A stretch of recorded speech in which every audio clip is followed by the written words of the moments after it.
Então, eu vou comentar um pouco mais sobre o sacramento da penitência ou confissão, como nós dizemos. No caso, se trata, não é confissão de fé, mas confissão dos pecados, né? Porque este tempo da Quaresma é apropriado e faz parte da explicação da Quaresma, essa realidade penitencial. A prática penitencial na Igreja Antiga, como eu mencionei muito rapidamente, era muito diferente de hoje. Até o VI século não havia o sacramento da penitência como nós temos hoje.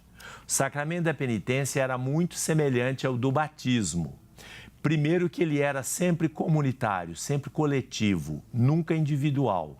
E só uma vez depois do batismo. Então, por exemplo, o cristão católico, normalmente, naquela época, as pessoas se convertiam do paganismo já adultos, né, como Santo Agostinho, etc. Aí eram batizados. Depois do batismo, você só poderia arrepender-se dos pecados e retornar à comunhão após um pecado grave uma vez na vida. Assim, por exemplo, você foi batizado com 18, 20 anos. Se aos 25, 30 anos você cometeu um pecado grave, que são aqueles 4, homicídio, adultério, latrocínio e idolatria. Se você cometesse um desses pecados, você era expulso da vida cristã, da comunidade cristã. E você voltava à comunidade cristã pela confissão pública dos pecados. Você era reconhecido como pecador diante de toda a comunidade, perante o bispo, que o integrava, o absolvia e você voltava à comunidade cristã. Se você cometesse outro pecado grave, você não podia mais voltar à comunhão da igreja e, evidentemente, na mentalidade da época, morrendo, estava condenado. Isso era muito sério, muito grave. Na medida em que o cristianismo, a igreja, foi se estendendo pelo mundo conhecido da época, a Europa, né? Aí as coisas foram ficando mais difíceis, quando havia mais jovens, aí o pessoal começou a fazer o quê? Um hábito que até no Brasil costumam fazê-lo. Quando pecavam, adiavam o pedido de reconciliação e penitência para o fim da vida. Porque depois, aí, se fizesse antes, acabaria pecando outra vez e não teria salvação. Então, começaram a adiar. Com isso, a igreja, pastoralmente, e os fiéis foram sendo enfraquecidos na sua vida cristã, na sua comunhão. Para sair deste sufoco, digamos assim, no século VI, os monges que não eram padres, não eram presbíteros, não tinham o sacramento da ordem, eram simplesmente monges nas Ilhas Britânicas, de modo especial na Irlanda e na Inglaterra, começaram a ouvir as pessoas, os cristãos, somente jovens, angustiados, apavorados, com medo de se perderem, de perderem a sua vida, a sua alma no inferno.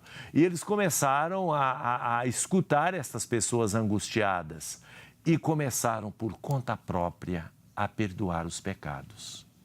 E não era mais publicamente, mas era sigilosamente. Aí começou a prática da confissão individual, que libertou os cristãos de quase uma tirania de reconhecimento público e depois de uma impossibilidade de retornar ao seio da igreja.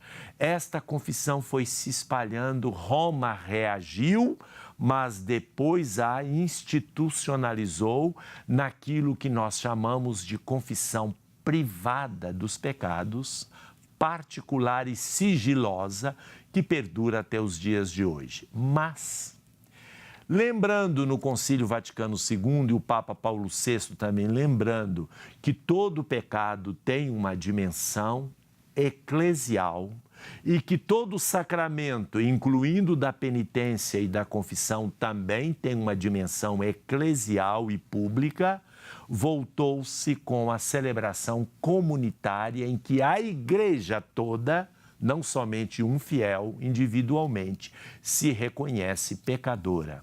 Há uma riqueza muito grande nas celebrações penitenciais, mas a disciplina da Igreja exige que os fiéis confessem individualmente, sigilosamente, os pecados graves e, portanto, quando não se oferece a possibilidade, na mesma celebração comunitária, de haver confessores que ouçam os pecados e absolvam individualmente os penitentes, permanece a regra de que o fiel, ele deve buscar um confessor se ele tiver pecado mortal, pecado grave, e participar da celebração comunitária da penitência antes de se aproximar da Eucaristia.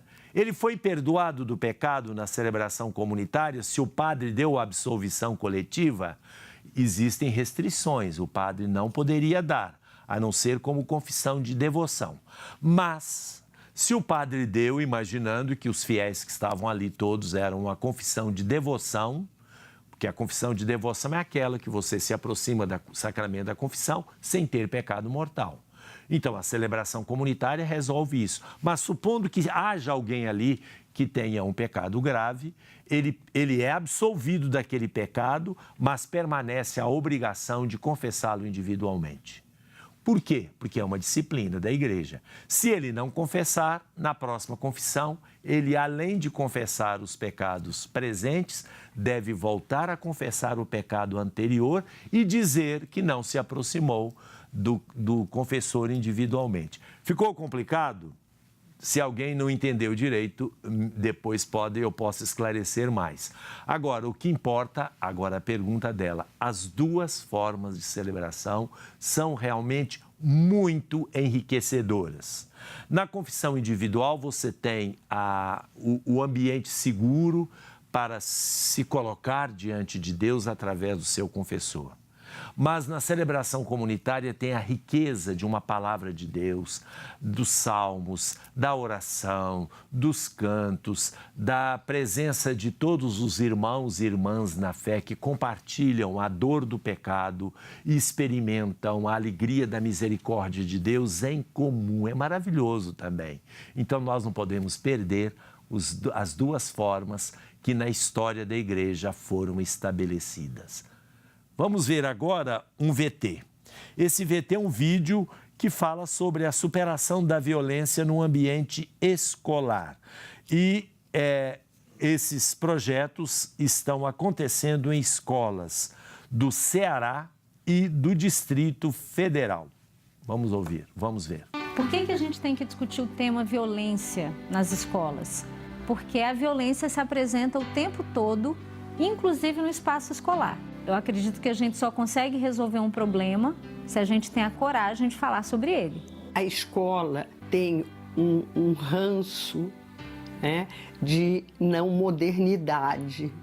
Ou seja, nós temos uma escola muito compacta, nós temos uma escola que não escuta os seus alunos, adolescentes e jovens, que tem uma cultura escolar muito pesada e que não deixa que entre para dentro dela a cultura juvenil, a forma de ser dos adolescentes e jovens. Muitos professores acham que a escola é do professor, mas não, a escola é do estudante. E se o estudante quer que aquela escola seja sua, eu acho que eles devem ir à luta. Se eles não forem, futuramente eles não vão atrás de nada, eles vão simplesmente aceitar o que vier na sua vida. Educação passa pela questão da humanização. A gente vai para a escola para adquirir conhecimento, mas a gente também vai para a escola para aprender os valores plurais, para aprender aquilo que é necessário para a gente viver na coletividade, respeitando a diversidade, que é o nosso maior tesouro. Todo mundo pode colaborar para a gente ter uma escola que celebra a cultura de paz.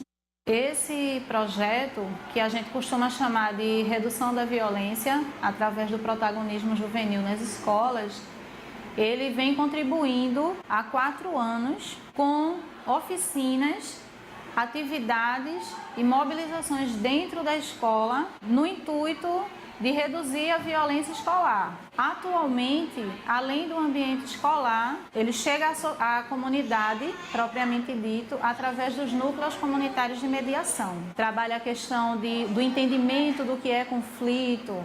A gente está trabalhando no sentido de formar mediadores escolares. Bom, nós depois vamos comentar sobre este vídeo que nós vimos, até porque nós temos também participações exatamente sobre isso. Voltamos daqui a pouco.